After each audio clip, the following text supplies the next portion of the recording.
So I got asked the other day, Brian, how do you store your ammo? To answer that question, I have several ways I store my ammo. One is if I'm going to the range, I'll put it in these Save Your Equipment bags like this here, and you can see I can quickly rip it open. I have a bunch of 9mm ammo. This is 115 grain. I also have this bag here, and I have it labeled. This is 147 grain.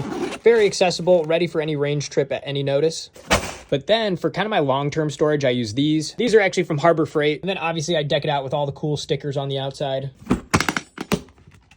And then inside, I just keep everything in the box here. This is a bunch of 5.56 or 223 Remington. And whenever I want, I can grab a couple boxes out, put them in one of these bags, relabel it, and I'm all set to take it to the range. So that's how I do it. But let me know in the comments, how do you store your ammo?